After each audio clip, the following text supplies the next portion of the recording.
An b'an filɛlikɛ jama bɛɛ fo minnu tulo b'an ani minnu ɲɛ b'an na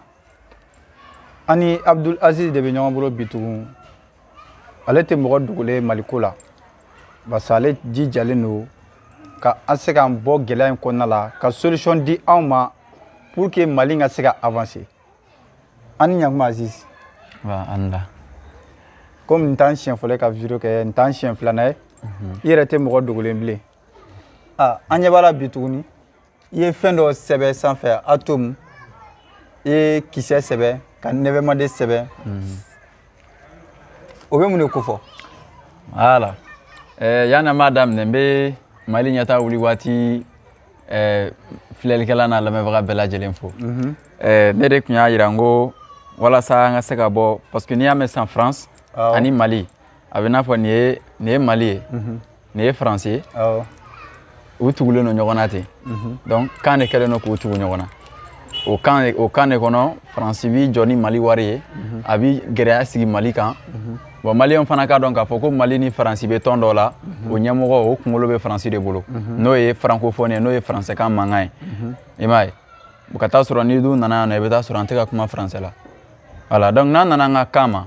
kalan bɛ kala cogo min na n y'o de ɲɛfɔ donc mɔgɔw ka ja ninnu cari walasa lasigili la mɔgɔw k'a falen bɛɛ tɛ maître ye bɛɛ tɛ ni kalan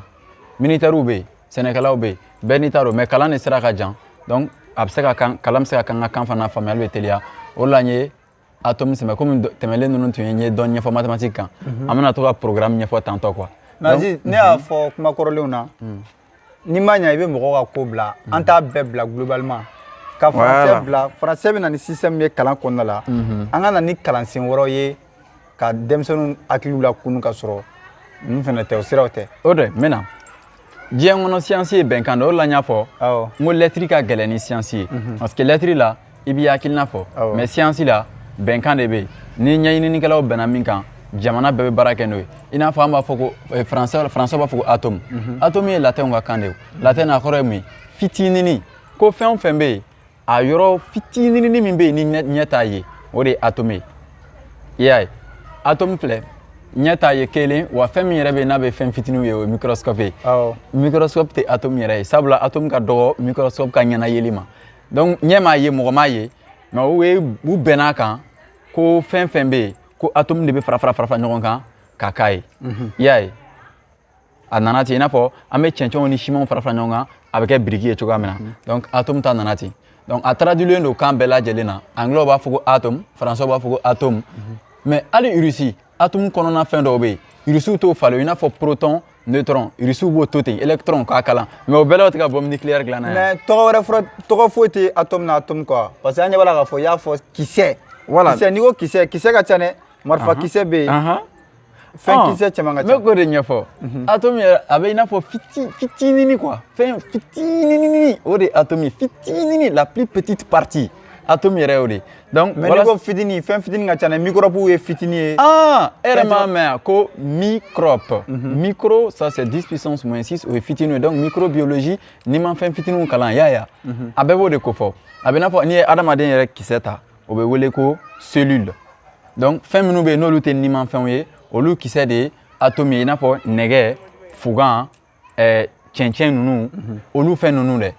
o de ye nin ye mais nin ye école la a bɛ se ka to tan gɛlɛya tɛ nin na parce que a tɛ bali ka falen voilà donc n tun ye atome ɲɛfɔ 9e na u b'a kalan u kun cogoya min na e yɛrɛ bɛ na yɛrɛ an ka kan na a ka nɔgɔ bɔ n'i yɛrɛ ye mana livre ni assise tɛmɛna mɔgɔ caman y'a ɲini n fɛ ko hali ni lasigili tɛmɛna ko n k'a kɛ école yɛrɛ programme n ko n y'a mɛn n'Ala sɔnna a bɛna bɛn o tɛ a tun ma ɲɛdɔn de donc an kana jigin faamaw la fili de tun kɛlen don. denmisɛnninw bɛ se k'u da to atome kalan na niveau jumɛn na. voilà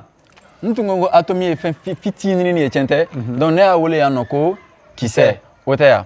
o atome na u ko a ja bɛ tan n t'a ye yɔrɔ n'i ye fɛn fɛn ta i n'a fɔ n'i ye mangoro ta fara b'a la bu b'a la kolo b'a kɔnɔ nin ye atome yɛrɛ kolo ye maintenant o kolo kɔnɔna na fɛn dɔw de b'a kɔnɔ o bɛ tan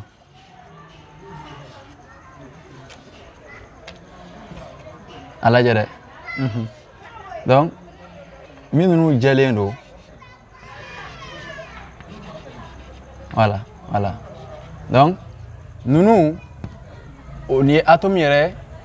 kolo ye i y'a mɛn donc n'i y'a kisɛ ta n'i y'a atome ta a kɔnɔna na min bɛ n'a fɔ ma ko noyau nin y'o ye maintenant nin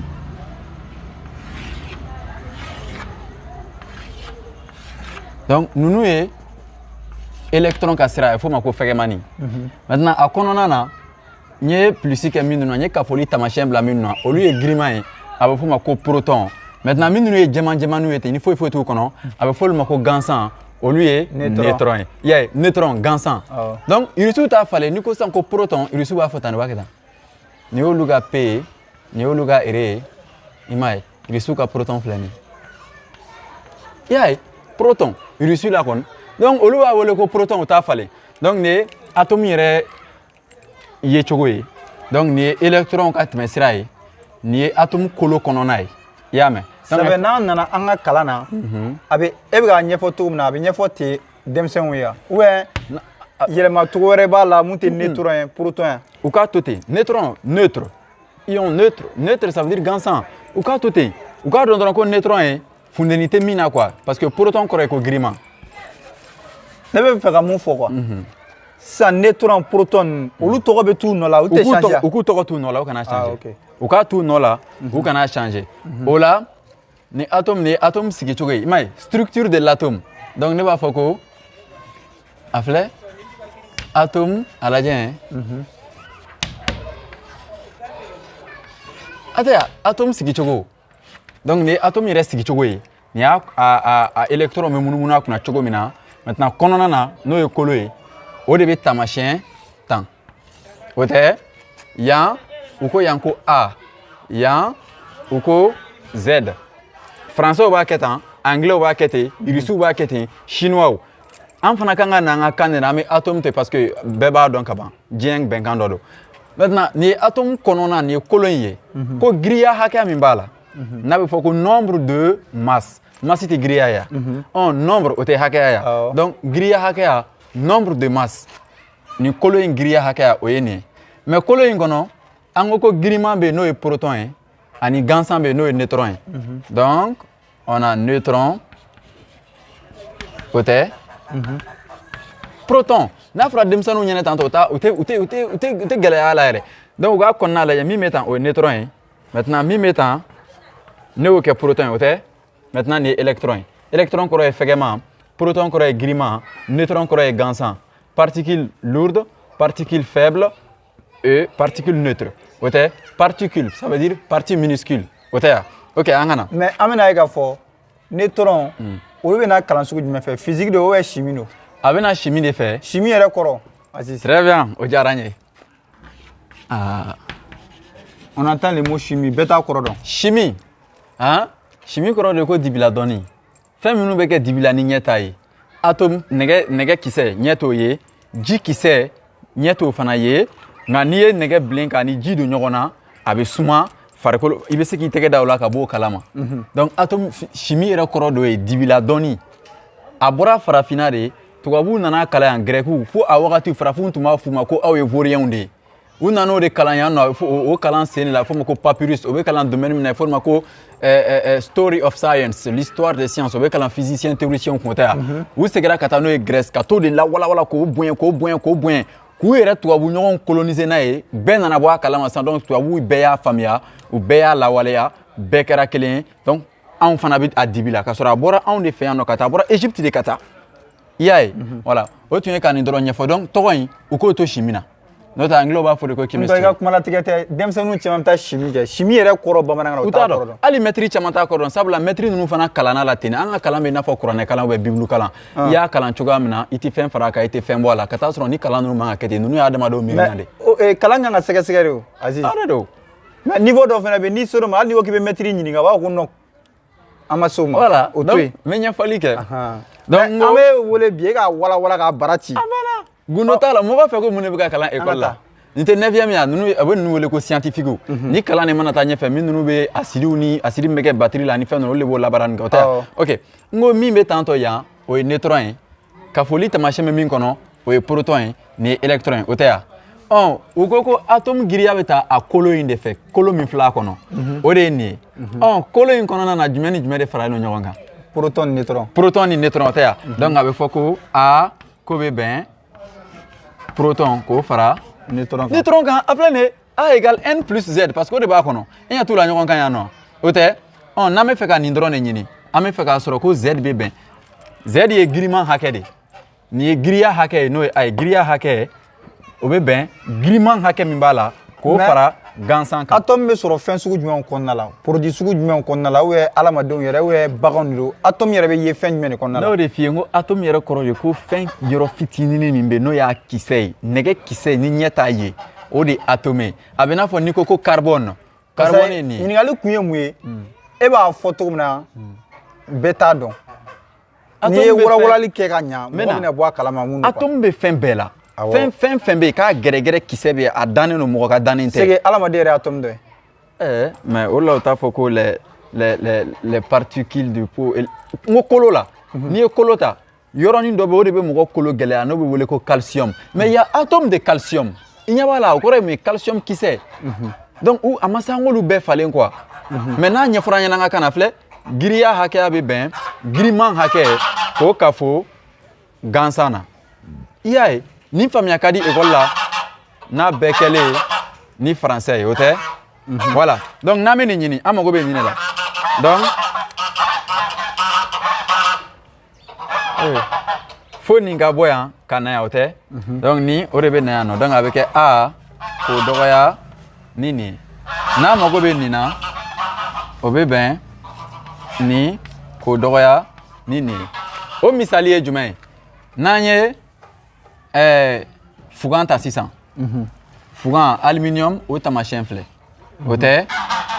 giriman hakɛya min b'a la o ye 13 ye maintenant giriya hakɛya min b'a la o ye 27 ye voilà non 27 o ye 27 o tɛ yan donc a ka A filɛ a ka Z filɛ donc a bɛ bɛn an mago bɛ jumɛn de la nin n'an bɛ nin ɲini nin formule tɛ nin yan a filɛ A ye joli ye filɛ o tɛ k'o dɔgɔya ni nin ye a tɛ a bɛ bɛn 10 ani nani a banna i y'a ye i y'a faamu wa. Azi nin bɛɛ kun ye mun ye an ka se ka na an ka kanw na denmisɛnninw ka faamuyali kɛ kalan yɛrɛ kɔnɔna la. Ko n'an nana an ka kan na ko kalan bɛ k'a la cogo di nin ye kalan kɛcogo la nin ye 9e de san 9 nin ye olu leçon de kɛtɔla ye mɔgɔw kun de e m'a b'a fɔ ko bombe atomique o tɛ dilan ni hydrogène yan o fana kisɛ kɔnɔna na k'o fana sigilen don ten de i y'a ye donc depuis 9e na denmisɛnnin hakili kan ka dayɛlɛ mais anw ta denmisɛnnin hakili bɛ datugu. Bon ni hakili datugura o la ne t'a dɔn i bɛna jamana mara cogo min na a bɛ jamana maralaw ye ka to ka kuma nin kan n'o tɛ fununi hakɛya minnu bɛ na n'a bɛ fɔ ko énergie olu lawaleyalen de tɛ wele an ka énergie ninnu ni courant ninnu ni fɛn ninnu énergie nucléaire t'o de yan u bɛ uranium bɔ Niger k'a fɔ u bɛ uranium bɔ Niger ka taa yɛlɛma k'a kɛ courant ye Faransi ye nɔ k'u ka courant ko mako ɲɛ ka sɔrɔ Niger yɛrɛ bɛ yen nɔ foyi t'u bolo mais ni kalan in ye international de ye o a ma se an ka nin fɛn ninnu falen o donc n'i ko sisan ko A bɛ bɛn Z ka fɔli ma N na donc Z bɛ bɛn A k'o dɔgɔya ni ne ye donc a misali filɛ nin ɲɛ b'a la mais an ka kalan kɛra exercice corrigé de ye o de ye fili ye nin atome kɔnɔna ye o tɛ yan donc nin ye a sigicogo ye gɛlɛyaba tɛ ninnu na i y'a ye. I ka kumalatigɛ tɛ hali dɔ y'an wele k'ale ye livre dilanna ye k'a bɛ fɛ k'i ka hakilinaw ta ka baara kɛ n'a ye ka livre bɔ a kan pour que denmisɛnninw ka se ka kalan faamu. A bɛ bɛn. Parce que caman bɛ baga denmisɛnninw ma ko niveau t'u la k'a sɔrɔ explication bɛ ka d'u ma u tɛ ko de faamu. u t'a faamuya. Anw hakili de bɛ ka datugu o de la ne ko français min bɛ Mali constitution na o k'o wuli quoi i y'a ye wa mais est-ce que sɛnɛkɛlaw mago tɛ ka nin dɔn walasa ka sɛnɛ kɛ o nin ye min ninnu kan ka kɛ chimie baarakɛlaw ye ka jamana bɔnmu ni a jiw lajɛ ni nin ji sugu de ka ɲi ni eau de javel de ka ɲi ni e ma ye eau de javel. mais Azi n'i ko ko atome bɛ fɛn bɛɛ la bagan maralaw fana mago bɛ se nin ma dɛ kelen sɛnɛkɛlaw fana mago bɛ san engrais bɛ dilan. Caman b'u ka engrais traditionnel dilan. N b'a ɲɛfɔ n bɛ nin yɔrɔ ɲɛfɔ ɔrɔ engrais bɛ dilan chimie baarakɛlaw de bɛ engrais dilan donc minnu ka kalan ye chimie gɛrɛgɛrɛ ye olu tɛ taa sɛnɛkɛyɔrɔ la koyi olu bɛ laboratoire de kɔnɔ u bɛ fɛngɛ ninnu kisɛw fɛngɛ ninnu dilan i y'a ye wa ten de don donc a kalan bɛ daminɛ tan de maintenant atome na an ye atome sigicogo fɔ n'o bɔra yen an bɛ na ko i b'a dɔn n'i ye atome kolo ta sisan n t'a kolo yan donc sigidaw b'a la. I m'a ye a bɛ fɔ ninnu ma ko les couches donc remplissage ninnu bɛ sigi cogo di nin an ko nin ye a ka giriman hakɛya ye ɔ giriman hakɛya olu bɛ sigida ninnu na cogoya minnu na o kɛcogo bɛ yen o sigicogo la sisan a tɛ possible na an ka ninnu gɛn fɔlɔ ko configuration électronique o fana bɛ kɛ 9e na kɔrɔ ye mun ye électron ninnu sigicogo parce que n'i ye atome ta an ko nin hakɛya min bɛ yen ka ani proton k'o bɛɛ fana ye kelen donc le nombre de protons égale au nombre d'électrons donc olu bɛ sigi nin sigida ninnu kan cogo di o filɛ électron hakɛya o tɛ k'o bɛ bɛn fila ne sigiyɔrɔma fila ni ne o ye nin de ne ye kelen o ye yan ye fila o ye nin ye saba o ye nin ye donc n égale 1 o ye première couche ye n égale 2 deuxième couche n égale 3 troisième couche première couche tɔgɔ de ye ko la couche K nin tɔgɔ ye ko couche L nin ye M diɲɛ ka bɛnkan de ye nin ye o tɛ ya donc sigida fɔlɔ sigida filanan sigida sabanan ni nin ye nin ye sigida fɔlɔ o bɛ électron joli ta a filɛ donc sigida fɔlɔ o tɛ ya o tɛ K ye o bɛ bɛn fila sigiyɔrɔma kelen o siɲɛ fila parce que sigida fɔlɔ o kɔrɔ ye nin ye kelen ye donc o kelen fila donc a bɛ bɛn fila de ma donc sigida fɔlɔ bɛ électron fila de ta kelen fila y'a ye donc sigida filanan n'o ye nin ye o bɛ bɛn fila k'o sigiyɔrɔma fila siɲɛ fila donc o bɛ bɛn fila k'a sigiyɔrɔma naani o bɛ bɛn seegin o kɔrɔ ye sigida filanan n'o ye K ye et L ye o bɛ seegin de ta kelen fila saba naani duuru wɔɔrɔ wolonwula seegin donc sigida sabanan o bɛ taa fo tan ni joli a filɛ fila sigiyɔrɔma fila siɲɛ saba o tɛ donc a bɛ bɛn fila sigiyɔrɔma kɔnɔntɔn o bɛ bɛn tan ani seegin ma o kɔrɔ ye sigida sabanan in bɛ électron tan ni seegin de ta an ɲɛ bɛ nin fɛn fɛn la an bɛ livre kɔnɔ notion min na a bɛɛ ye français ou bien anglais est ce que n'i ma français fɛnɛ kalan k'a dɔn i bɛna se ka nin expliquer comme il faut parce que an ye k'a fɔ a ka nɔgɔ e bolo explication yɔrɔ la e y'a kalan français de la bon est ce que ni denmisɛnninw ko k'u bɛna kalan bamanankan na k'a sɔrɔ u ma français kalan a bɛ se ka ɲɛ n b'a ɲɛfɔ ok dɔnniya ye jumɛn ye adamaden bɛɛ de mɔgɔ min bɛ wajuli kɛ n ko jama bɛ t'i sigi de k'a lamɛn o ye tiɲɛ ale ye min kalan a b'a kɛ dɔnniya ye jama k'a faamu donc ne fana ye ne y'a ye denmisɛnnin minnu bɛ ka nin kalan français la tan n ko u bɛ retard de la après 5 ans 6 ans u bɛ tila kalan na u tɛna baara sɔrɔ o ye tiɲɛ o de la ne y'a ye donc an ka kalan in sen yɛlɛma o la an b'a la n'an ka kan na an b'an ka kan mɛn ka ban o la an bɛ anglais kalan ka da la faransi ɲɛɲininikɛlaw b'u ka labɔli kɛ n'o ye publication o b'o kɛ anglais la anw bɛ an ka publication kɛ français la mun na an fana ka bɔ a la ten sa wagati dɔ sera mais an ka idole tɛ français ya parce que e delila k'a fɔ ko an yɛrɛ ka kalan bɛɛ kun a bɛ taa kun cɛ français de tant que ma taa français tɛ sabula français de ye kan lakodɔnnen an ka sariya la donc an bɛ faransi kiiri kɛcogo de ɲini k'o dɔn an bɛ faransi kalan kɛcogo de ɲini k'o dɔn an ka armée bɛ taa faransi ka armée kɛcogo de fɛ an ka wari bɛ dilan faransi faransi yɛrɛ fana bɛ anw mara a banna o de la n'an ko k'an b'an sago la ko k'a tɛ se ka kɛ parce que faransi b'a fɔ k'a tɛ bɛn a tɛ bɛn an ni faransi bɛ tɔn dɔ la an yɛrɛ de nɔ o ye o de ye francophone ye i y'a ye mais an bɛ sira kan an bɛ ka bɔ faransi jɔnya la dɔɔni dɔɔni parce que maliyɛnw bɛɛ jɛra ka kunu ɲɔgɔn fɛ an bɛɛ bɛ ka jɛ ka hakilina kelen sɔrɔ ka bɔ gɛlɛya in kɔnɔna la ok parce que an bɛ ka transition soutenir ne y'a yira parce que n'i ko i bɛ faransi gɛn ne yɛrɛ b'a fɔ n k'an tɛ se ka jamana gɛn k'an to a ka kan kan ɔ n'a ma ɲɛ k'an b'a ka kan bila a bɛ labaara kalanso la cogo min na nin y'o kɛ cogo o tɛ yan voilà n bɛ nin misali d'i ma donc n'an ye nin ta an bɛna nin ka électron sigicogo yira parce que n'i ko sisan ko maître ka électron traduit y a un problème n'o tɛ électron kɔrɔ de ko taaden den min bɛ ka taa quoi o de électron ye a bɛ bɔ a nɔ la a bɛ taa yɔrɔ dɔ la o de la a bɛ fɔ ko le courant électrique est le déplacement des porteurs de charge charge tɛ donni yan donc ko courant i m'a ye courant yɛrɛ ka boli donc en courant min bɛ ka boli donc a bɛ ka bɔ yɔrɔ dɔ la ka na yɔrɔ dɔ la donc ko ni donnitalaw bɛ u sigiyɔrɔ falen o de bɛ wele ko ta o de ye français la donc le courant électrique mais a ma se an k'olu falen charge compteur bɛ mun yira charge min bɛ da courant kan compteur b'o de yira ouais e m'a fɔ ko compteur a compteur ta ye dɔrɔn courant hakɛya min bɛ jɛnɛ a b'o de jate o de la n'i y'i ka compteur ta sisan ka i ka fili fɛn fɛn branché n'o téléphone ni télé la k'a bɛɛ bɔ kana compteur sauter dɛ fɔlɔ la disque tun bɛ compteur minnu na i bɛ taa lajɛ a tɛ munumunu parce que compteur bɛ courant hakɛya de jate a tɛ tension jate o de la a bɛ fɔ ko jumɛn ko UI ko bɛ bɛn RI n'an nana don université ni lycée na an bɛna nin ɲɛfɔ hali an bɛna complexe ninnu ɲɛfɔ ni ɲɔgɔn na Z égale ko bɛ bɛn A kafolen ni I bɛn ma fɔ nin ma ko nombre complexe complexe kɔrɔ jateden ɲagaminen min ye yɛrɛ yɛrɛ ani miirima yɔrɔ an bɛ n'o fana ɲɛfɔ maintenant an ka na yan nɔ i y'a mɛn n'o tɛ fɛn caman bɛ yen a ma se olu dɔw ka falen walasa an ka taa joona i n'a fɔ misali la ni n ko tan. Aziz yan'an ka don kalan yɛrɛ hukumu kɔnɔna la an bɛ fɛɛrɛ de kɛ an ka se ka bɔ nin crise in kɔnɔna la fɔlɔ an ka k'an yɛrɛ fɔlɔ parce que i y'a mɛn i ɲɔgɔn kalankɛla tɛ i bɛ i yɛrɛ bolo dɛ. An t'an yɛrɛ bolo halisa. An bɛ n'an yɛrɛ ma tan i m'a ye ne bɛ ka nin k'an ka kan na. An bɛ n'an yɛrɛ ma tan n'o la dɔw ko an ta ye k'an bɛ ka mɔgɔw lakunu ka tila ka jamana ɲɛcogo fɔ bon n'i ye école kɔnɔna ye nin filɛ nin ye mécanique quantique nin tɛ kalan terminale la a tɛ kalan université préliminaire na deuxième année tɛ fo niveau master ni wa hali mati mɔgɔw caman tɛ nin dɔn chimiste ninnu tɛ nin dɔn. I m'a ye mais an bɛ se ka dɔn cogo di parce que seconde cycle yɛrɛ la hali n'i kumara bamanankan na monsieur ɲininka bamanankan na a bɛ convocation di ka t'i parents wele. Sabula bamanankan tɛ kan lakodɔnnen Mali sariya la a bɛ n k'a mɛn i n'a fɔ an faransi de est ce que bɛ ka faamu. An de bɛ ka sariya sɔsɔ o n'o tɛ ni maliyɛn bɛɛ kumana faransi la sɛbɛn kɛlɛ bɛ ban walima maliyɛnw bɛ ka kan min fɔ ko t'o don faransɛ nɔ la kɛlɛ fana bɛ ban an yɛrɛ la kodɔn voilà donc n bɛ nin sigi cogo nin kan an b'a yɛrɛ i b'a ye bon nin ye atome leçon bannen de tan dɛ ala jɛ dɛ donc nin u b'a di denmisɛnninw ma ko ka a structure électronique kɛ ko ka nin sigi sigida la an ka ye o tɛ yan an b'a fɔ ko 13 de bɛ yan filɛ a tɛ bɛn 13 ma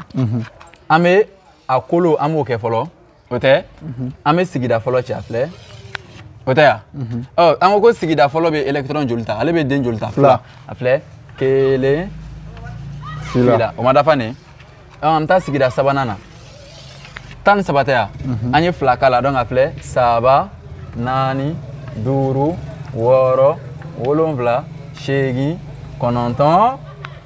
10 bilala nin kan o t'o 8 dafalen yan donc ni ye 8 ni fila o ye 10 ye a tɔ tora 3 donc sigida sabanan na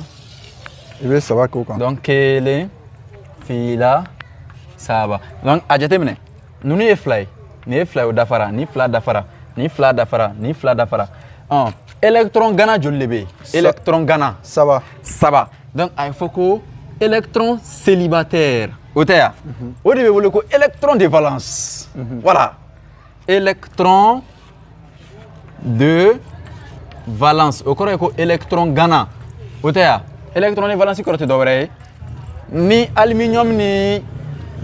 fiɲɛkisɛ n'o ye oxygène ye n'u bɛna ɲɔgɔn minɛ nin ka électron ganaw de bɛ don baara la olu de bɛ fiɲɛ taw minɛ i y'a mɛn donc a sigi cogo de ye nin o de la a bɛ fɔ ko misali la i bɛna ye sisan a lajɛ n bɛ oxygène fana ta kɛ ka yir'i la o de an ko 3 de bɛ nin ka sigida laban na oxygène ta filɛ o kolo filɛ oxygène o yan 8 o tɛ oxygène tɛ fiɲɛ wa n'i ko fiɲɛ an bɛ ka fiɲɛ min sama o tɛ dɛ an bɛ ka fiɲɛ min sama o ye fiɲɛ sugu 3 de ɲagaminen ɲɔgɔn na i m'a ye n'an y'a sama an bɛ tila k'a labɔ o kalan bɛ kɛ 9e na ka fiɲɛ sama ka don inspiration ka fiɲɛ labɔ expiration i m'a ye ins k'a ladon ex k'a labɔ n'i y'o fila fara ɲɔgɔn kan a bɛ fɔ ko respiration i y'a ye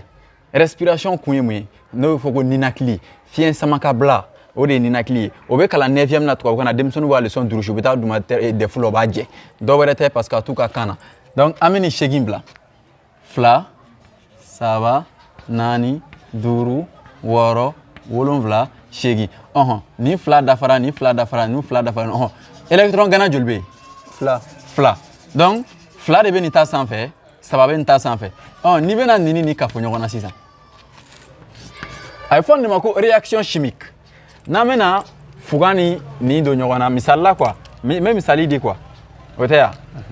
nin bɛ ou bien n'an y'a kɛ ji ye a filɛ o bɛ min yɛrɛ di denmisɛnninw ma o t'o yan fiɲɛ in tɛ yan nɔ nin o bɛ nin de minɛ i y'a mɛn walasa a ka suma n'i ye nin bilen dɔrɔn k'a don ji la a bɛ fiɲɛ de minɛ walasa a ka suma o tɛ ni nin bɛ nin minɛ nin ta ye 3 ye yan nin ta ye 2 ye donc nin b'a ka 2 di nin ma nin fana b'a ka 3 di ma donc a bɛ kɛ Al 2 ani O 3 k'o kafo funɛni min bɛ bɔ i y'a ye réaction chimique kɔrɔ ko dibila baara donc an ka kɛ réaction chimique ye baara ye min na fɛn dɔw bɛ tunu ka fɛn dɔw bange est une transformation au cours de laquelle les éléments disparaissent donnant naissance aux autres éléments y'a ye donc ko réaction chimique ye yɛlɛmali ye min na fɛn dɔw bɛ tunu ka fɛn dɔw bange i n'a fɔ lɔgɔ bɛ yɛlɛma ka kɛ bugurijɛ ye cogoya min na i y'a ye dɛ olu fɛn suguya ninnu de don donc n'an ye nin kɛ u b'a fɔ ko ka équilibre kɔrɔ min k'a da kɛɲɛ i b'a lajɛ o joli bɛ yan ko o hakɛya ɲini yan fugan joli bɛ yan k'o fugan hakɛya ɲini nin joli bɛ yan k'o ɲini a bɛ kɛ ten tɔ o tɛ yan donc nin y'olu leçons de nacogo ye donc électron de valence nafa ye nin de ye ɲɛ b'u ka valence de dira ɲɔgɔn ma yan nɔ donc n'i ye nin sigicogo kɛ électron gana minnu bɛ yen nɔ n'olu de a bɛ wele ko tugulidenw den minnu bɛ tuguli kɛ électron de valence donc den minnu kan ka tuguli kɛ i ɲɛ b'a la olu de ye nin ni tugu ɲɔgɔn na. mais Aziz e b'a kalama e bɛ ka nin expliquer cogo min na maître n'i yɛrɛ bɛ maître caman guider yan maître caman bɛ ka cours di leçon na mais n'a fɔra ko k'a kɛ an yɛrɛ ka kan na o bɛ tunu wa. parce que mɔgɔw kana jigin o la an ma kalan kɛ an ka kan na ka ne yɛrɛ to kalan na tubabukan na ne m'a dɔn i y'a ye o de la n ye nin bila nin bɛ wele de ko quantum mechanics quantum mechanics bon n'i sera fo yan yɔrɔ ninnu na quoi yɔrɔ dɔ bɛ yen siran dɔ b'an ka ɲɛmɔgɔw kun na n'u ka yeta ni ne ka yeta tun kɛra kelen ye a siran tun bɛ b'u kun na parce que nin CEDEAO jamana si tɛ se k'i opposer nin na CEDEAO jamana n bɛ se k'a fɔ a jamana min bɛ yen ko ni kalan yɛrɛ développé na jamana kɔnɔ a ka dɔgɔ CEDEAO Nigeria ni Ghana ninnu ni Côte d'Ivoire ni Sénégal ninnu i bɛ taa sɔrɔ mécanique quantique ni relativité générale ninnu a ma a kalanw dɔnni tɛ a jamanaw kɔnɔ kosɛbɛ i n'a fɔ misali la n'avion bɛ tɛmɛ a bɛ dɔn cogo di ko i m'a fɔ ko 1 pied 1000 pieds 800 pieds n ko ye anglo-saxon anglais ka jate kɔrɔ sugu dɔw de don avion pied ninnu bɛ jate fɛ donc avion bɛ sanfɛ a kundama bɛ dɔn cogo di k'a bɛ nin hakɛya la mɔgɔ tɛ mɛtiri da la ka jigin duguma o a bɛ dɔn cogo di avion bɛ yelen de fili ka jigin duguma n'a bɛ f'o ma ko écho o écho de bɛ taa tan o bɛ ta yɛlɛma de fɛ wa voilà écho de bɛ taa tan donc écho mana ci fɛn min na nin ye écho incident ye a bɛ taa ni fɛn dɔ bɛ yen a bɛ ci a la o tɛ yan a bɛ tila ka segin ka na tuguni i y'a ye donc n'a bɛ segin capteur bɛ sɔrɔ ka bila yan nɔ a bɛ nin de walawala fɛn sugu min don bateau bɛ ɲini ten de ji jukɔrɔ radar min bɛ aéroport la f'a bɛ munumunu a bɛ avion natɔ ɲini ten i m'a ye radar bɛ jɔ yɔrɔ min na étage foyi t'a lamini na walasa ni écho bɛ taa ni yelen kisɛ bɛ taa a kana taa ci étage la ka segin donc yen o bɛ don armée kɔnɔ yɔrɔ dɔ la n'a bɛ f'o ma ko furtivité o bɛ don théorie de complot kɔnɔ avion furtif minnu bɛ diɲɛ kɔnɔ bɛnkan tan de bɛ yen ni avion sera k'o lawaleya dɔrɔn o y'a kɛlen furtif ye o bɛnkan tan na ka se ka nin dun o b'a la i m'a ye ni avion migi ninnu bɛ taa gɛrɛgɛrɛ la n'u bɛ bɔ yan ka taa yɔrɔ jan u bɛ jigin fo dugundani na a kun de ye radar ka yelen ka tɛmɛ u kunna quoi a ka n'u ye donc ani ka se ka kɛ silencieux ye i bɛ boli i mankan kana bɔ o ye filanan ye sabanan ni radar ka écho fana y'i ye est ce que avion bɛ se ka boli ka sɔrɔ a mankan ma bɔ n ko a bɛ fiɲɛ fara de fiɲɛ fara kan yɛrɛ o de ye mankan dɔ ye Aziz o tun tɛ sanburubi don fɛnkɛw la n'a fɔra k'a tɛ mankan bɔ mankan fitininw fana bɛ yen n'i y'a mankan mɛn dɔrɔn i bɛ taa sɔrɔ a gɛrɛl'i la de quoi migi b'a kɛ migi bɛna tɛmɛ dɔrɔn a bɛ tɛmɛ i m'a ye migi bɛ taa a kɛrɛ ninnu kan parce que migi bɛ régler migi kɛrɛ ninnu misaliya taara sɛgɛ de fɛ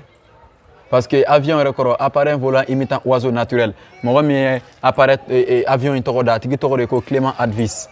i m'a ye avion fana définition dɔ de yan avion ye définition de ye kɛ aviation A appareil o kɔrɔ ye sogololenw V volant I imitant k'a ladege oiseau kɔnɔ naturel ala ka kɔnɔ dannen donc sogololen min bɛ pan n'a bɛ ala ka kɔnɔ dannen ladege a bɛ i n'a fɔ ni n ko ko Aziz n'i ma nin développer an tɛ se ka nin faamu tan dɛ komi mɔgɔw ye yan ye on entend le mot avion mais a s'écrit n m'a ɲɛfɔ avion radar o tɛ yan laser hein? Avion, appareil imitant appareil volant imitant oiseau naturel. Donc, sogolole min bɛ pan n'a bɛ ala ka kɔnɔ dannen ladege. O tɛ? O de ye avion. Voilà. Maintenant, radar, radio detection and wrangling. Radio, o ye nɛgɛtanɛgɛ foro n'o ye champ magnétique ani champ électrique n'o ye ta foro ye n'o ye courant foro ye donc courant foro ani nɛgɛtanɛgɛ foro donc magnétique foro champ tɛ magnétique foro ya donc magnétique foro ani électrique foro olu bɛ ɲɔgɔn tigɛtigɛli min kɛ tantɔ n'a bɛ a dessin bɛ kɛ tantɔ voilà dessin bɛ son kɔnɔna la voilà musique kɔnɔna voilà mɔgɔ caman t'a dɔn a kɔrɔw ye fɛn minnu ye i y'a ye a bɛ fɔ ninnu de ma ko les ondes électromagnétisme onde électromagnétisme na radio il m'a b'a fɔ ko FM FM frequency modulator fɔlɔ la tun bɛ tan de AM i m'a ye amplification modulator a tun bɛ ten de maintenant laser anglais la a bɛ fɔ yelen ma de ko light yelen kelen kelen light amplifier simulated by emission of radiation donc yelen lasagola min bɛ yen n'a bɛ serili kɛ o de la u bɛ a yelen lasago ka ɲɛ k'a kɛ ka mɔgɔw golow tigɛ laser donc mɔgɔ min ye réseau antenne dilan n'a tigi tɔgɔ ye ko Nikola Tesla mɔgɔ minnu bɛ terminal la olu bɛna nɛgɛtanɛgɛ o unité de bɛ wele ko champ magnétique B o nɛgɛtanɛgɛ unité a bɛ lakodɔn ni min ye o ye Tesla ye Tesla tun ye fɛn dɔ dilan n'a bɛ f'o ma ko rayon de la mort a bɛ tantɔ rayon de la mort dilankun tun tɛ dɔwɛrɛ ye ni avion bɛ na nin bɛ yelen de bɔ quoi ka avion gosi depuis sanfɛ a kun dilankun ye ka guerre de kɛ n'a ye mais mɔgɔ caman t'a dɔn olu fɛn ninnu yɛrɛ kun ye min ye i ma ye a bɛ na. mais Aziz e fana bɛ ɲinɛ mun kɔ lycée ninnu na o ni terminal seconde cycle la u t'a développer comme il faut quoi. non ni a bɛ limité ka bila. ni bɛ ɲɛfɔ laser min bɛ labaara dɔgɔtɔrɔso la nin laser ka cancer tigɛ laser. o de ye nin ye light amplifier simulated by emission of radiation o fɛn in. o tɛ ya mais n ko physiciens de b'a dilan o de la n ko diɲɛ bɛnkan bɛɛ sigilen don physique kan o de la ne yɛrɛ fana ka physique sira kan n ye théorie dɔ élaborer a bɛ fɔ o de ma ko boosting time theory min bɛ retard gɛn k'a minɛ ne bɛ ka nin fɔ mɔgɔw b'a ye ko ne tɛ retard la. mais caman fana bɛ ɲininkali fana kɛ e yɛrɛ ye kalan sugu jumɛn de kɛ Aziz caman b'a bila commentaire la Aziz yɛrɛ ye kalan sugu jumɛn de kɛ. ok bon komi jama ye yan ye. bac sɔrɔlen kɔfɛ i taara faculté jumɛn na ka kalan kɛ caman mago b'o la Aziz. voilà o de la n ko n'an bɛ kalan kɛ anglais la an ka kan na anglais la an bɛ taa joona kalan kun y'o de ye. F. Faculty of Science and Techniques. Faculté des sciences techniques. Jabada mi ɲɛsinnen don longo ani fɛrɛ ma. Parce que ni i miirila fɛn na o ye théorie ye.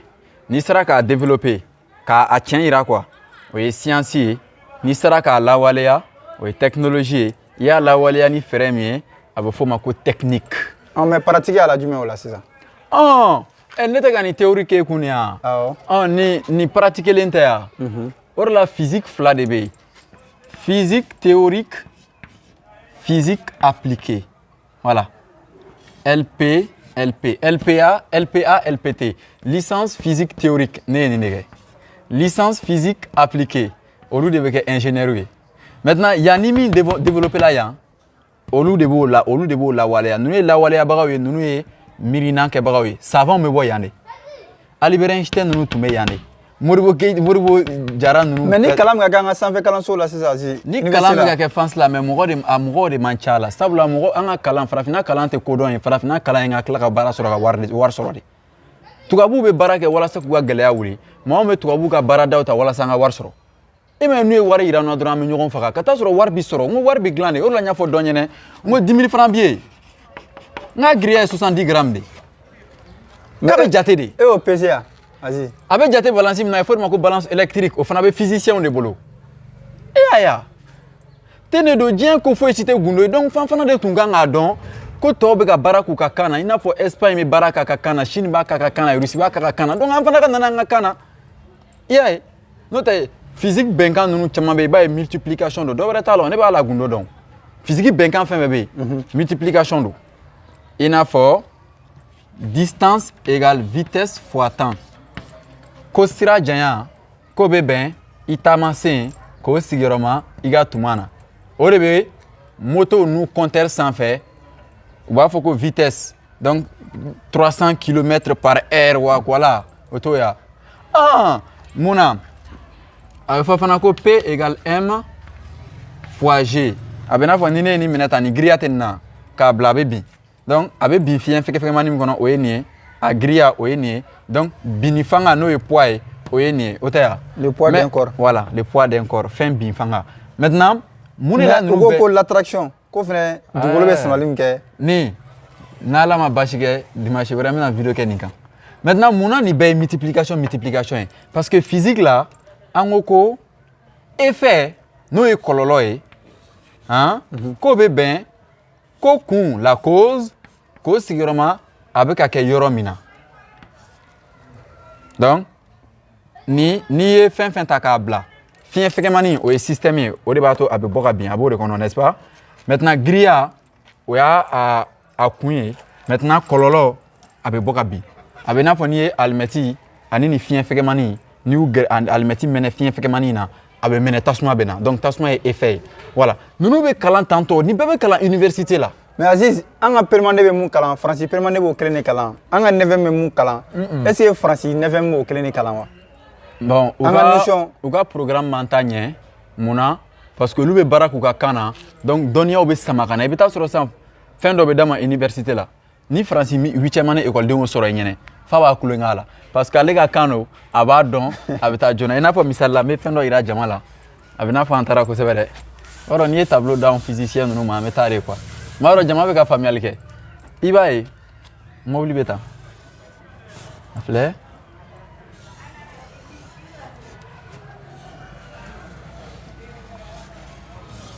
o tɛ yan mais fɔlɔ-fɔlɔ la mobiliw tun bɛ tan de o de la physicien bɛ se dessin na voilà mobiliw tun bɛ tan o tɛ yan mais mun na u nana ni mobiliw ye tan sabula ni nin bɛ boli ka taa fiɲɛ bɛ tila a ma tan de dɔ bɔ élan na a bɛ dɔ bɔ élan na o tɛ yan mais n'a bɛ tan tɔ ka tila ka kɛ tan yɛrɛ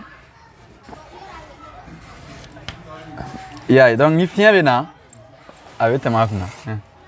mais halisa kari dɔw bɛ tan o wayi kari dɔw bɛ tan mais i bɛ taa sɔrɔ n'i ye kari minnu tilennen tan i bɛ taa sɔrɔ olu ɲɛfɛla la a bɛ tan donc a kun de a ka fiɲɛ ci i y'a ye o de la migi o kɛlen don ka migi dilan k'a pɛtɛ a kun n'a ka fiɲɛ tigɛ donc mais ni fiɲɛ hakɛya min na n k'a bɛ fɔ o de ma ko force de frottement jɔsilikɛ fanga o de bɛ sɛbɛn tantɔ ko F vecteur ko bɛ bɛn moins ka k'o sigiyɔrɔma a bɛ ɲɛfiyɛ min gosi n'o ye surface ye k'a sigiyɔrɔma a ka taamasen na n'o ye vitesse ye mobili bɛ ka taa ni vitesse min ye ani fiɲɛ bɛ ka ɲɛfiyɛ minnu gosi nin ye ani k'o sigiyɔrɔma hakɛya dɔ la dɔrɔn a banna parce que a bɛ na ni mobili bɛ ka taa tan donc ni fiɲɛ bɛ na tan donc moins ye kɔrɔ o de. formule foyi tɛ mun bɛ mobili moteur dilan bɛnkan ma sɔrɔ o la bɛnkan foyi tɛ mun bɛ moteur dilan.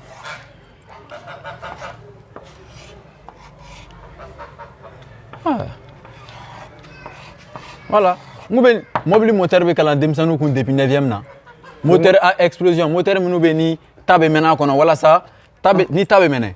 o fundeni minnu be piston pousser ka yɛlɛ donc piston ka yɛlɛ ka jigin u be chaîne moteur ninnu dori la n'a bɛ f'o ma ko poulie donc u be o yɛlɛ ka jigin de tɛ ninnu pousser ka taa maintenant ni o segi bɛ min na a bɛ f'o ma ko V8 chevaux non chevaux ye n'a sɔrɔ mobili min bɛ se ka moteur min fanga ye so kelen fanga ye o ye 1 cheval vapeur ye fundeni parce que mobili ta ni fundeni de donc moteur min fanga ye soden 5 ye o bɛ wele ko 5 chevaux a banna. mais africain yɛrɛ bɛ se ka mobili dilan déjà formule sɔrɔla an yɛrɛ bɛ se ka mobili créer non. ko diɲɛ ye bɛnkan de a bɛ i n'a fɔ n'i ko tan C9 C9 C yɛrɛ kɔrɔ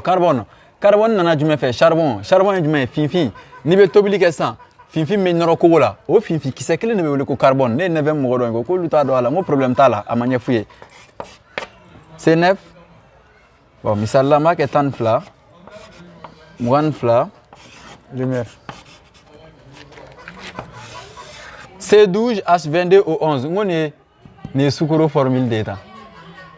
nin ye sukaro bɛnkan de ye an bɛ sukaro kelen min kɛ fɛn na ten tɔ an ko nin ye sukaro bɛnkan de ye. mais fɔlɔ an ka mɔgɔkɔrɔbaw tun bɛ sukaro bɔ cogoya wɛrɛ la mun tɛ nin ye o Aziz. bon i b'a dɔn timinikala u bɛ timinikala dilan k'a kɛ sucre ye. sukaro bɔ timinikala de la kɛ mais bɛnkan ye min ye est ce que tubabuw de ye timinikala dan. ayi. n'o tɛ an b'a fɔ ko sucre n'a fɔra ko saccharose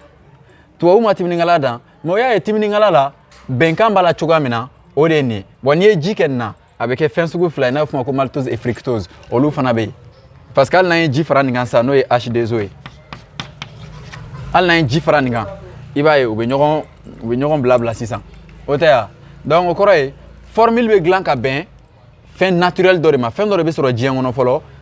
adamadenw b'o jateminɛ physique théorique yɛrɛ nafa dɔ ye ko la physique théorique est la branche de la physique qui étudie les lois fondamentales de la nature afin de créer le formalisme mathématique correspondant physique théorique ye domaine ye diɲɛ fɛnw dancogo kalan sira don min bɛ diɲɛ fɛnw dancogo kalan ka u jatecogo kɛrɛnkɛrɛnnen ɲini k'o bɛn u ma. mais Aziz mun de la tubabuw ye farafinw da dɔnni na a dun fɔra ko dɔnni source bɔra farafinna de.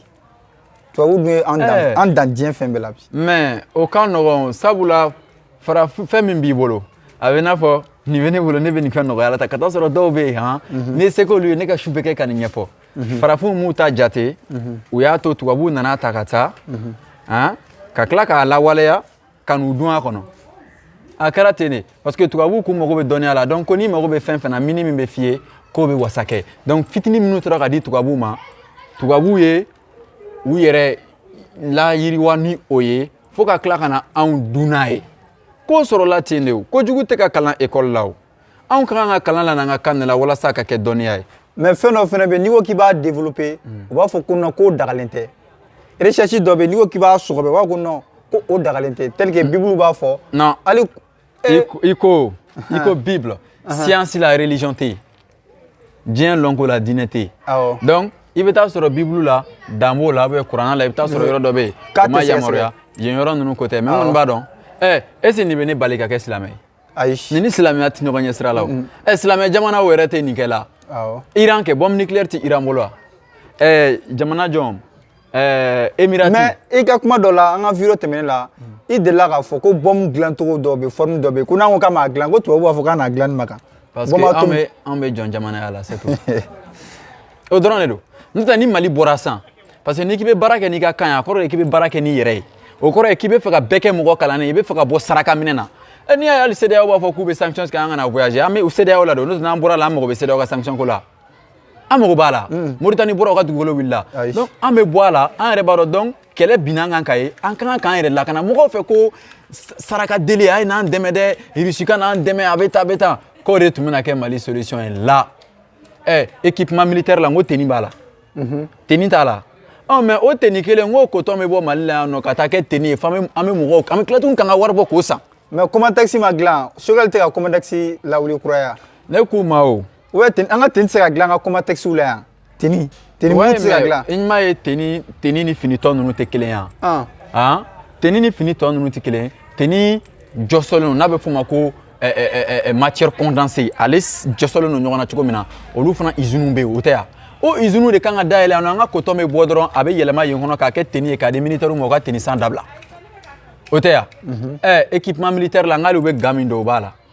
mais lunette nocturne fi ɲɛna lunette min bɛ don militaires ɲɛna militaires t'a dilan o de la ne bɛ nin ko in Faransi gɛnko tiɲɛ dɔ ka tɛmɛ cɛ caman kan mun na lunette nocturne min bɛ don militaires ɲɛ la a hakilina nana min n ko hali n'i ye nin montre ninnu ta k'a jɔ yelen na tan k'a jɛngɛ b'a ye a bɛ yelen bɔ a bɛ yelen 7 de seri o ye tile yelen yɛrɛ de ye don wɛrɛ an bɛna ɲɛfɔli k'o kan yelen 7 de faralen ɲɔgɔn kan a bɛ bɛn yelen fɛgɛmani ma. mais avant usines ka na n ko tisserand tun bɛ yen gesedalaw tun tɛ fini dilan k'an ka coton bayɛlɛma ka kɛ fini an b'a dɔn. n bɛ ɲɛfɔ diɲɛ bɛ taa ɲɛ de o de la ni ne ko k'an ka kan yɛrɛ a kɔrɔ tɛ k'an ka veste dɔ dabila a kɔrɔ tɛ k'an ka tracteur to yen ko ka taa baara kɛ ni dabaninkurunin ye la olu ma bɔ o la usine man teli n'olu ya mais a banna ten de don o de la siɲɛ dɔ la an ye marifa bali dɛsɛ ka yir'i la mais anw bɛ kalan kɛ retard min na an bɛna tila nin siban kalan na waati jumɛn ko ka balistique kalan ko ka kɛ marifa dilan ye Kalashnikov n t'a dɔn n'i y'a kɔrɔ f'i ye Kalash AK u b'a fɔ ko ok AK-47 AK-45 ninnu ok AK in kɔrɔ automate Kalashnikov mɔgɔ min y'a dilan o tigi de tɔgɔ b'a kan i y'a ye mais an bɛna ye k'a fɔ est ce que farafinna yɛrɛ sabanba bɔra na yan ni n ko k'an b'an ka kan ta u b'a fɔ ko k'an saban bɛ anw na yan kan ta gulonnen tɛ saban la Chine bɛ téléphone dilan mais Chine ma saban sɔrɔ téléphone na Rwanda y'a ka téléphone dilan Marafone ka Paul Kagame tɔgɔ dɛsɛ a dɔ kɔfɛla kan o ma saban sɔrɔ téléphone na mun na parce que ITCP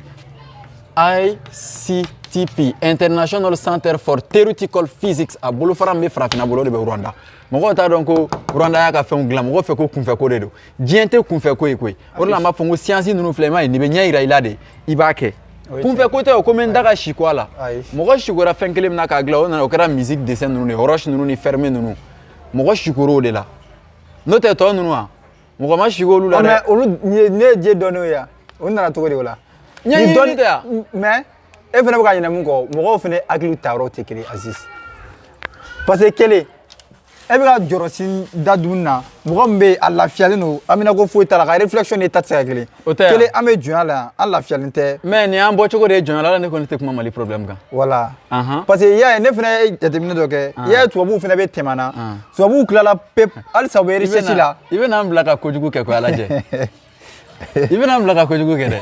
yɔrɔ dɔ bɛ yen man kan tɛ k'olu ɲɛfɔ i bɛna n bila k'o ɲɛfɔ a ɲɛfɔ Aziz n ka ɲɛfɔ awɔ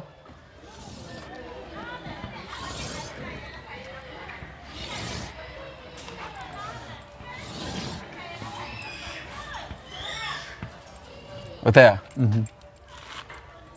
e Isufu filɛ yan awɔ ne Aziz filɛ awɔ nin t'an ye yan bi yan awɔ heure jumɛn bɛ yen misali la an ka kɛ 2021 san 2001 o tɛ yan i b'a kalama ko ne ni e n'an bɛnna ka ɲɛ 2021 na i b'a kalama ko 2022 an bɛ bɛn tuguni yan ne ni e bɛ ɲɔgɔn ye 2022 comment ça a bɛ fɔ nin de ma ko cône de lumière nin tɛ ne Aziz ya ne ka kunun de filɛ nin ye ne ka bi filɛ bi ka dɔgɔ ka tɛmɛ o de la farafin caman bɛ yen u mara farafinna marabaga caman ka yeta dan ye bi de bi ka dɔgɔ sini bɛ yen sini kunu fana tun bɛ yen o tɛ yan e fana ka bi de filɛ nin ye i ka sini bɛ yen i y'a ye a ye fɔ nin de ma ko cône de lumière kunu bɛ dibi la sini bɛ dibi la i m'a ye kunu ka bon i bɛ se ka kunu fɛn caman fɔ mais i tɛ se ka fɛn caman fɔ sini kan mais bi i bɛ se ka dɔ fɔ donc nin ye kɛrɛ ninnu ye ɲɛ b'a la e filɛ nin ye ne filɛ nin ye relativité générale leçon de ye ne ye nin de jateminɛ Mali la sisan n ko Mali kunu a bi a sini donc c'est comme Mali en 1960 Mali 2021 maintenant Mali 2027 bɛna kɛ cogo di Mali a 2027 bɛ kɛ cogo di an bɛ mɔgɔ miliyɔn 20 na anw balo cogo in de n'an nana yɛlɛ ka taa fo mɔgɔ miliyɔn 100 la an bɛna balo cogo di ne ye nin relativité générale de labaara ka sɔrɔ k'a kɛ n kelen na n jɔrɔ la donc n y'a ye n bɛ se ka n ka retard gɛn ka minɛ maintenant n bɛ mɔgɔw kɛ mɔgɔ miliyɔn 20 ye sisan n'a bɛ f'o ma ko composite particle ka fɛnw don ɲɔgɔn na donc a bɛ n'a fɔ n'i ye Mali ta Mali kɔnɔna na président bɛ yen ministre bɛ yen sɛnɛkɛla bɛ yen denmisɛnnin bɛ yen o tɛ yan Faransi fana o tɛ yan mais mun de bɛ Mali ni Faransi gulo ɲɔgɔn na kan a tɛ munumunu yɛrɛ ce n'est pas l'armée c'est la langue c'est ça donc cordon min kan ka tigɛ Mali farafinna ni tubabula cɛ dɛ c'est la langue il faut couper o de kan ka tigɛ mais Aziz mɔgɔ bɛ yen olu bɛ san natɔ ko fɔ mun na prévoyance de don ou bien jateminɛ de don ou bien calcul de don i b'a kalama kɔni ko sini lundi sini ti lundi ya awɔ lundi yɛrɛ kɔrɔ i y'a kɔrɔ fɔ ka tɛmɛ lundi lune et puis di kalo ka don donc sini tɛ tɛnɛ yan i b'a kalama ko tɛnɛ aw ka nin tɛna tiɲɛ yan nin tɛ tiɲɛ sini o tɛ bon Mali bɛna 2045 ye a bɛ se ka kɛ a tɛ kɛ anw ɲɛna jumɛn tɛ tiɲɛ ni sinikɛnɛ bɛ nin sɔrɔ yan mais comment ça tout peut arriver tasuma bɛ se ka wuli a la a bɛ se ka kɛ lɔgɔ ye voilà donc adamaden de b'i yɛrɛ koron k'i bila fɛn dɔ kan n'a ye e ni ne ja nin bɛ hali san 500 sɔrɔ yan mun na e m'a fɔ ko ji bɛ se k'a sɔrɔ donc o kɔrɔ ye an ka to k'a dogo ka bɔ ji la tasuma an kana to k'a gɛrɛ tasuma na ɲɛ b'a la anw yɛrɛ de bɛ lahala dilan walasa ka fɛnw kɛ ka bɔ don dɔ la ka taa don dɔ la donc anw yɛrɛ de bɛ condition créer walasa fɛnw ka se ka minɛ ka ɲɛ o la ne fana ye condition min créer walasa Mali ka kɛ jamana ye don nataw la o ye lasigili min bɛna kɛ nin Mali ka kan bɔ français la k'an yɛrɛ ka kanw don an ka sariya ka na an ka kanw na an ka kalanw ɲɛfɔ an ka kanw na ninnu ye jate yɔrɔw de n'o tɛ kalan bɛɛ tɛ jate ye o tɛ yan an ka wari ka na an ka kan na français ka kɛ langue vivante i n'a fɔ anglais bɛ cogoya min na o tɛ yan o la Mali yɛrɛ baara ka di malidenw ma mɔgɔ min bɛ baara kɛ réseau la Mali k'olu ta k'u jɔ u jɔyɔrɔ la Mali réseau ko la o y'olu ka jamanadenya ye mɔgɔ minnu ta ye lakana ye olu k'u jɔ lakana jɔyɔrɔ la o y'olu jɔyɔrɔ ye an ɲɛɲinikɛlaw bɛ ɲɛɲinini kɛ sɛnɛkɛlaw bɛ sɛnɛ kɛ bɛɛ lajɛlen kama ɲɛ b'a la jamana bɛ taa ten de mais Aziz est-ce que i tɛ commencer ka livre dilan an ka livre bɔ à travers ça mɔgɔ ka se ka faamuyali kɛ joona yanni yɛlɛmali cɛ nin bɛ mécanique quantique la bɛɛ bɛ n dɔn mais i bɛ taa sɔrɔ Touré tɛ fɛn dɔn nin na nin Asimi tɛ foyi dɔn nin na nin kɔni hali Choguel tɛ fɛn dɔn nin na mais armée fana kɔnɔna la plan caman bɛ bɔ dɛ olu tɛ nin dɔn nin to yen pe armée fana kɔnɔna la plan caman bɛ armée kɔnɔna la armée bɛ plan fɛn fɛn bɔ tubabula ko fɛn bɛɛ lajɛlen bɛ sigi physique de kan e fɛ ko kulonkɛ dɔ wa siɲɛ wɛrɛ n'a nana u ka gɔlɛ bɛ fili cogoya min na projectile ninnu n b'a kɛcogo yir'i la i bɛna ye m'u ka ranjɛsi pointille ta cogo yir'i la mɔgɔw fɛ ko maramafɛn bɛ militaire bolo militaire de b'a dilan militaire t'a dilan furtivité bɛ na cogo di tenue ninnu camouflage technique de camouflage bɛ na cogo di n'i bɛ fɛn physique de dɔn fɔlɔ diɲɛ kɔnɔ ka sɔrɔ k'a ladege adamaden bɛ ladegeli de kɛ adamaden tɛ danni kɛ o mais Aziz bɛɛ bɛnna kan ka fɔ ko jamana o jamana ko kalan tɛ ba la yen ko jamana tɛ se ka bɔ. Ni ti kalan ya. Ya. Ni ye ji bɛn. An bɛna ka fɔ yan fɛnɛ farafinna an bɛ musow ka kalanko tɛ avancer. Dɔ wɛrɛ tɛ parce que farafinna anw tɛ yen kelen donc mɔgɔw bɛ k'u yɛrɛ sɛgɛn ka balo cogo min na gɛlɛya kan ni muso farikolo tɛ se o gɛlɛya la muso bɛ kɛ bolo kɔfɛ fɛn ye n'o tɛ mɔbili dɔ bɛ yen ko Rolls Royce mɔbili dɔ bɛ yen ko Rolls Royce o tɛ yan o mɔbili tableau de bord chauffeur kɛ bɛ sigi yɔrɔ min na o fɛnkɛ ninnu a ɲɛfɛla ninnu i b'a kalama ko muso de b'o dilan parce que o y'a jate minɛ ko muso hakili sigilen don e ma ye muso astronaute bɛ yan taa Gana muso de bɛ citerne bolo u ka accident ka suma ni cɛ ta ye anw ni kɛlen don o de b'a fɔ ko ka jɔnmaya wale dabila muso la a tɛ se ka kɛ parce que musow tɛ baara la yan nɔ donc cɛw de bɛ musow balo cɛ bɛ bɔ sɔgɔma ka muso to so kɔnɔ donc muso bɛ ten i ma ye f'u b'a fɔ ko muso hakili ni denmisɛnnin de ta ye kelen ka taa sɔrɔ adamaden hakili yɛrɛ a bɛ bɛn 1,4 kg adamaden hakili normal giriya cerveau wa ouais sɔnɔmɛ c'est esprit ni hakili non sɔnɔmɛ ok sɔnɔmɛ de zɛbɛ min bɛ hakili kɔnɔ o giriya a bɛ bɛn kilogramme kelen gramme 300 ka taa fɔ kilogramme kelen gramme 400 o tɛ yan i bɛ taa sɔrɔ muso fana ta bonya o ye donc cɛ bɛ baara min kɛ hakili bɛ min ye muso fana bɛ se k'o kɛ a bɛ n'a fɔ adamaden golo adamaden normal golo n k'o ye 2 mètres carrés de mais mɔgɔ caman t'olu dɔn. mais Aziz kunsigi bɛ baara kɛ hakili la wa kunsigi jura dɔ bɛ hakili la Aziz. non o yɔrɔ ninnu na an man kan ka. parce que an bɛna k'a fɔ tubabu kunsigi ka jan n'an ta ye u ka hormone. non o sɔrɔla u ka yɔrɔ sigi cogo de fɛ a bɛ n'a fɔ anw bɛ dugukolo yɔrɔ min na Mali bɛ 12 degrés France bɛ 45 donc u ka yɔrɔw sumalen don donc u kunsigi ninnu bɛ bɔ tile yelen bɛ anw kunsigi ja k'a surunya munna ni yelen bɛ na fɛn i ma ye o gidɔrɔn kɛ finman ye fɛn finman n'a bɛ f'o ma ko radiation du corps noir fɛn finman fɛn fɛn bɛ yen ni yelen bɛ na a bɛ yelen minɛ a bɛ fitinin dɔrɔn labɔ parce que n'anw kun dilen don tile yelen min bɛ na i b'a dɔn ji dɔ de kɛlen don ka adamaden sɛbɛn minɛ kunkolo kɔnɔ o ji wuranda o bana kun ka bon tuma dɔ la parce que ni ji in fununa a bɛ adamaden kunkolo bon o de la i bɛ wuranda ninnu caman ye o teniw ka bon mais u kɛr'u yɛrɛ ye min kɛ a banani nana k'u la cɛɲa ye o tɛ yan donc ji in bɛ bɔ yɛrɛ fo dɔ bɛ bɔ a la donc ni tile yelen y'i sɔrɔ a bɛ fɛn dɔ k'a la n'a bɛ fɔ ko dilatation o ye mun ye funuli wale n'i ye fɛn fɛn bila tile kɔrɔ a bɛ funu o de la n'i bɛ n'i bɛ tɔli jukɔrɔ ni tile bɛ yen tɔli bɛ to ka pɛrɛn-pɛrɛn donc a bɛ dilata a bɛ funu donc o man ɲi mɔgɔ kunkolo ma donc tile kunsigi finman in o bɛ tile yelen sama ka a t'a lase hakili ma quoi o ye yen yɔrɔ ta nafa ye maintenant n'anw bɛ tile min sɔrɔ o de bɛ anw kolo gɛlɛya ka vitamine D dilan a la walasa an kolo la bɛ gɛlɛya ni tubabuw ta ye o de la anw kolo ka gɛlɛn ni tubabuw ta ye mais tubabuw sera an na ni hakili de ye munna u ka hakilinaw bɛ yɔrɔ min na u y'a mara ni o min an bɛ tila k'o de ta ka baara kɛ n'o ye o de la an tɛ se ka taa donc f'an k'a falen. parce que a bɛ dɔw yɛrɛ kɔnɔ k'a fɔ ala ye tubabuw da tubabuw fana y'an da quoi. o y'o ye sabula mɔgɔ caman hali ne yɛrɛ ka sisanga mɔgɔw b'a fɔ ko wayi ko f'olu ka denw tile de ko walasa ko nin ko bɛ falen ka taa sɔrɔ ten tɛ awɔ an ni Choguel den de t'anw yan maa ni Choguel bɛɛ tɛ waati kelen na nin yan mɔgɔw tɛ waati ko kalama quoi. i ko diɲɛ yɛrɛ waati de. non le temps ne tɛ kuma o kan fɛn dɔ bɛ diɲɛ kɔnɔ. mais don dɔ an bɛna kuma temps in kan. non ne tɛ kuma nin kan bilen nin cône de lumière nin ɲini kun ye scientifique fɛ ko ka voyager wagati kɔnɔ ka dugutaga kɛ wagati kɔnɔ i n'a fɔ e b'i sigilen to yan nɔ i delila ka se Faransi ka ye i bɛ miiri i bɛ se ka taa Faransi teliya la cogo di i n'a fɔ appel bɛ taa cogoya min na. télémédecine bɛ yen. télémédecine bɛ yen télé kɔrɔ ye ko yɔrɔ jan donc télémédecine Japon bɛ jamana caman ɲɛ o la o de bɛ kɛ ni connexion 5G ye bien o tɛ. o bɛɛ lajɛlen to don télé détection kɔnɔ satellite ninnu tɛ dilan o de la a kalan bɛɛ dɔnnen don donc an de kan ka na an yɛrɛ ma. o la u bɛ t'u sigi k'an ka k'an yɛrɛ an ka k'an yɛrɛ durakɛlaw tɛ se ka fɛn fɔ nin na parce que olu t'olu ka sira ye scientifique de tun kan k'u jɔ o jɔyɔrɔ la. mais an bɛna ye k'a fɔ Mali yɛrɛ la durakɛla de ka ca mɔgɔ min taara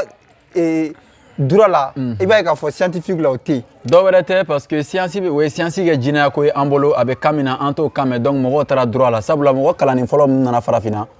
olu kɛra kan kalannaw de fɔlɔ ka n'an dege kan na. filananw kɛra ko bɔn ko min ye kan mɛn a bɛ n'u ka kiiri tigɛ kiirikɛlaw nana ten donc u ye wari d'u ma bɛɛ taara n'a fɔ ko farafinna an kalan kun ye wari de yan ka taa sɔrɔ kalan ni baara ka kɔrɔ ni wari ye. mais caman yɛrɛ b'a dɔn u bɛ ka taa kalan min yɛrɛ sira fɛ a baara tɛ yen yɛrɛ. a baara tɛ yen mais n'u tɛ se k'u sigi so donc f'u ka taa la o la n y'a f'i ye n kan ka kalan kun ye an ka kan de mais an bɛ n'an sigi so nin bɛ falen a tɛ falen ne kelen ye o a ye falen an bɛɛ de an bɛɛ tɛ retard la n bɛ sa o de ka jugu n'o tɛ an bɛɛ bɛ sa gɛlɛya t'o la o an bɛɛ b'a retard kelen na farafinna b'a gɛlɛya kelen na wa an bɛ coup d'état k'an ka président na ten de. parce que an lakodɔnnen tɛ an ka sariya la bɛɛ mago u b'a fɔ ko ala ka ne ɲɔgɔnna caya. mais i da sera kuma dɔ ma tuguni CEDEAO mɔgɔw y'u ka décret bɔ ko ka élection labɛn avant le 16 février 2022. O ka nɔgɔ sa diɲɛ bɛnkan foyi tɛ yen ko min tɛ se ka falen. O la ni tubabu ye bɛnkan dɔ falen a bɛ bali anw na quoi. Dɔ wɛrɛ tɛ n'i y'a ye CEDEAO bɛ nin kɛ anw na an bɛ CEDEAO la de kɛ. O dɔrɔn de y'a kuma jaabi o. An bɛ CEDEAO la de. O dɔrɔn de don. An ka mɔgɔ bɛ ka mun de makɔnɔ n'an tɛ bɔ a la Aziz. Ne y'o de f'i ye sa. Hali dɔw b'a bila commentaire la ko ne bɛ n ka génération ɲɛ ni faamuyali ye. N'i ye ne bila Asimi nɔ la sisan n bɛ sin ka i b'a dɔn ne Mali yɛlɛma kalo kelen yan. Walayi ne ka tile kelen baara a bɛ ɲɛ hali ni président dɔw ka san 10 baara ye parce que ne ye Mali bɔ francophone na. Mais Aziz dɔw fana ko sanfɛla ko réalité tɛ yen dɛ. Réalité foyi kana foyi wɛrɛ miiri n bɛna min f'i ye diɲɛ ko foyi tɛ yen ko kala bɛ se ka turu min na kana siran foyi ɲɛ. Parce que an b'a ye k'a fɔ Asimi tɛ kuma yɛrɛ il est calme i b'a sɔrɔ fana stratégie dɔ de ye a ka se k'a ka jamana mara a tɛ kuma toujours il est calme. N bɛna min f'i ye nin bɛ nin kɛ ka bɔ yen tan transition bɛ ban n'an ma bɔ nin français kan ninnu n'an m'an ka ko minɛ France la k'an ka ko k'an yɛrɛ k'an ka sanu tigɛ France la ka bɔ a ka ko la an ka wariw kana a ka mara an yɛrɛ ka banque la an yɛrɛ kan ka mɔgɔw sara n'o ye Asimi yɛrɛ bɛ sara wari min na an ka bɛ dilan France de. O ye tiɲɛ. O kɔrɔ ye France ka tɔnɔ ma tiɲɛ Mali la fɔlɔ mais u bɛ bɔ France jɔrɔlen don o de ka di mɔgɔw ye ka taa sɔrɔ mɔgɔ minnu b'a fɔ ko France jɔrɔlen don olu yɛrɛ denw bɛ français kan kalanni na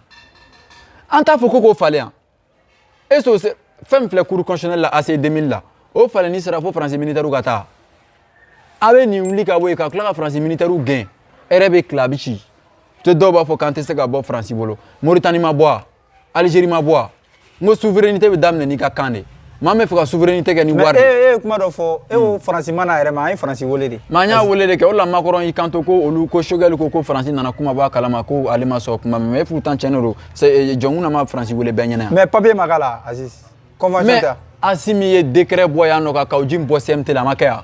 Ɔ ko décret kelen bɔ ko France ka taa ka dugusajɛ bɛɛ a bɛ taa ne de y'a f'i ye tan dugusajɛ bɛɛ a bɛ taa a bɛ i n'a fɔ mɔgɔw bɛ ka mankan min ci président ninnu tulo t'a la parce que mɔgɔw bɛ ka mankan ci kan min na président t'o kan mɛ o mɔgɔ t'a la. A la dernière minute an ɲɛ b'a la k'a fɔ an ka jamana ɲɛmɔgɔ bɛɛ bɛ ka kuma bamanankan na Choguel yɛrɛ b'a ka discours bɛɛ kɛ bamanankan na a bɛ taa plateau fɛn bɛɛ la sisan jamanadenw bɛ ka kunu quoi. N bɛ na o jamanadenw bɛ kunu o de la ne ko n k'an b'an jilaja ni nin ye ka taa n'a ye dɔɔni dɔɔni. Comme je suis au Rachamara, je vais leçon wɛrɛ ɲɛfɔ mɔgɔw bɛ kunu dɔɔni dɔɔni mɔgɔw ka ja ninnu cari u ka